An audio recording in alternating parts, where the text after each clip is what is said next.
Bon, ben, bienvenue sur cette capsule, hein. Je vais vous parler un petit peu des nombres complexes et surtout de leurs différentes applications, surtout dans le domaine de la physique, hein. Donc, on va commencer par définir ce que c'est qu'un nombre complexe. Alors, un nombre complexe, par définition, c'est basé sur un axiome. Et cet axiome, c'est tout simplement i carré égale moins 1. C'est ce que je vais vous écrire tout de suite. Donc, comme je le disais, un nombre complexe est basé sur l'axiome de i au carré est égal à moins 1. Donc, voilà comment on définit un nombre complexe, hein. Et en général, les nombres complexes, on les note z et on les appelle a plus ib. Alors, a, c'est la partie imaginaire, partie réelle, pardon.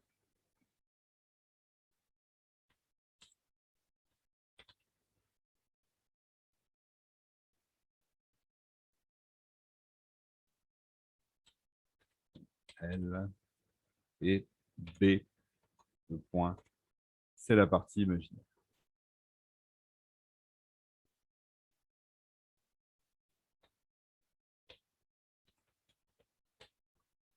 Voilà comment on définit le nombre complexe.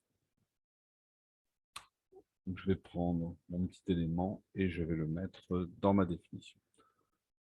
Donc, le corps des nombres complexes est bâti sur cet axiome, i au carré, j'insiste, égale moins 1. Donc, vous savez bien qu'un carré étant strictement positif, c'est pour ça qu'on les appelle des nombres imaginaires, parce que ce nombre imaginaire i vérifie forcément le postulat, i est la partie réelle et b la partie imaginaire.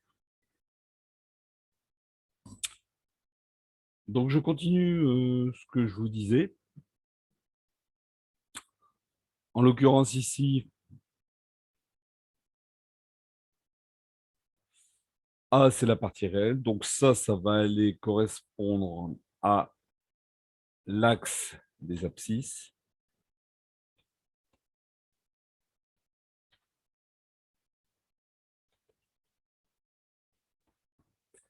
Et la partie imaginaire, hein, c'est-à-dire la partie avec le nombre imaginaire i, va correspondre à l'axe des ordonnées. Ce qui permet de définir ce qu'on appelle l'affixe du nombre complexe z égale a plus ib. C'est ce que je viens de vous mettre ici dans le document Word.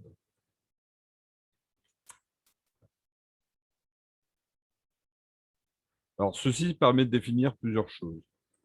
Donc, maintenant que je vous ai fait la représentation complexe, je vais commencer par définir ce qu'on appelle le module de ce nombre complexe. Alors, qu'est-ce que c'est que le module d'un nombre complexe? Ça n'est tout simplement que la longueur du vecteur OM auquel est associé le nombre complexe z égale a plus ib1. A, partie réelle, axe des abscisses, axe des réels. Petit b, partie imaginaire, axe des ordonnées. Et donc, je vais vous parler du module de ce nombre complexe. Module du nombre complexe. On va le définir de la façon suivante. Donc, le module du nombre complexe se note comme ceci. On va le noter module de z. Et donc, je peux, en utilisant le théorème de Pythagore, sur le triangle rectangle ici, OM, avec cet angle droit ici, je peux définir le module de mon nombre complexe. Alors, théorème de Pythagore, la somme des carrés est égale, des côtés de l'angle droit est égale au carré de l'hypoténuse. Donc, ça fait A au carré plus B au carré. Voilà. Et donc, le module de ce nombre complexe est noté donc Z, et il est égal à la racine carrée de l'expression précédente, c'est-à-dire en l'occurrence ceci.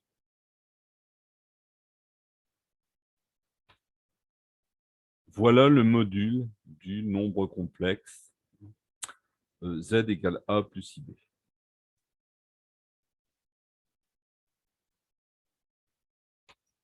Voilà.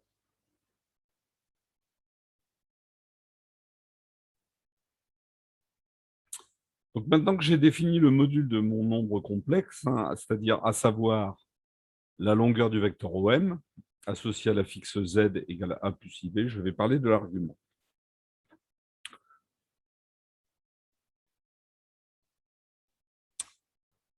Donc maintenant que j'ai rajouté mon petit schéma, hein, toujours avec partie réelle, petit a, axe des réels, petit b, partie imaginaire, axe des ordonnées,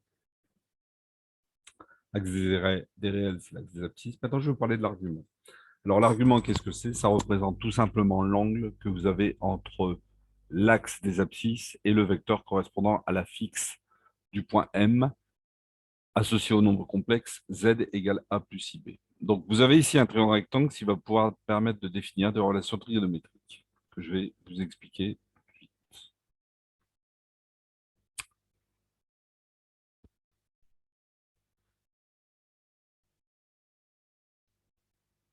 Alors, si vous regardez bien, le cosinus, je vous rappelle, côté adjacent sur hypoténuse,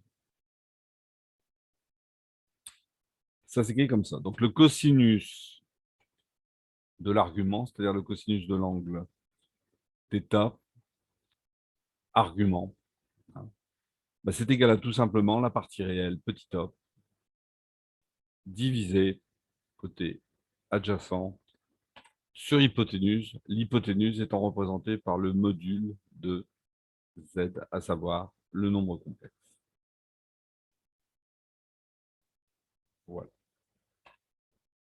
De même que on peut définir le cosinus, on peut définir le sinus de l'angle θ, à savoir l'argument, qui va être égal à côté opposé sur hypoténuse, à savoir petit b sur le module de z. Et donc forcément la tangente de l'angle θ qui sera forcément égale au côté opposé sur le côté adjacent, à savoir le sinus sur le cosinus.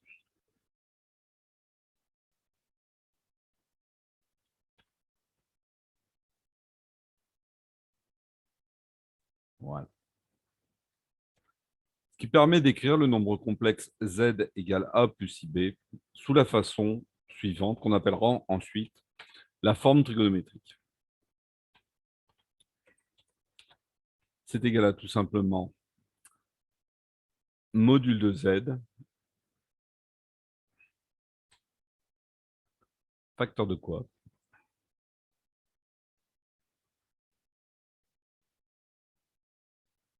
De cos θ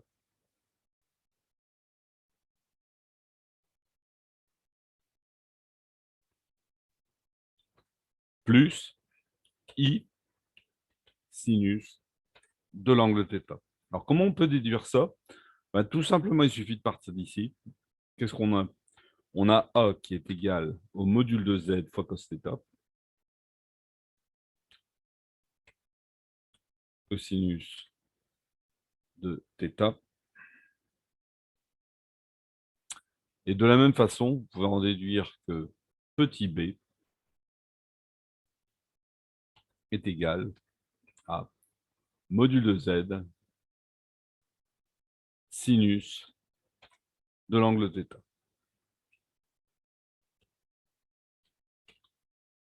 Il suffit de remplacer par l'expression que vous avez ici. Hein, et donc, si je continue, ça vous donne A Z cos θ pour A, ce que j'ai ici, plus I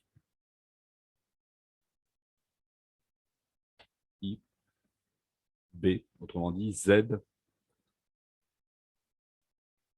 sinus θ. Et si on met Z en facteur, on aboutit à cette relation qui vous donne z égale module de z cosinus θ plus i sinus θ.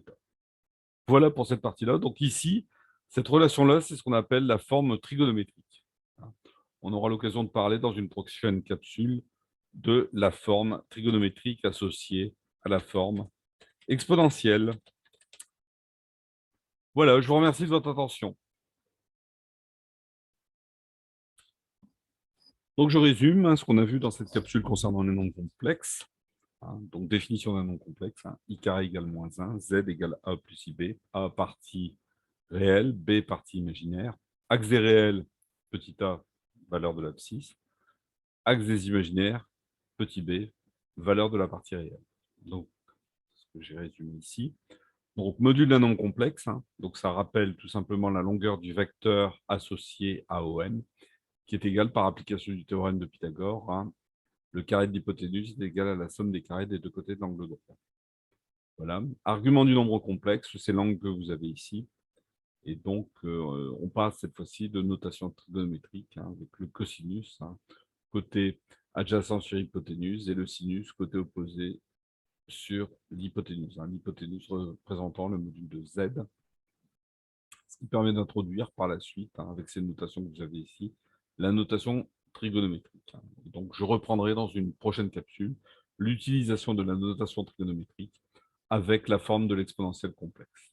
Voilà, merci beaucoup.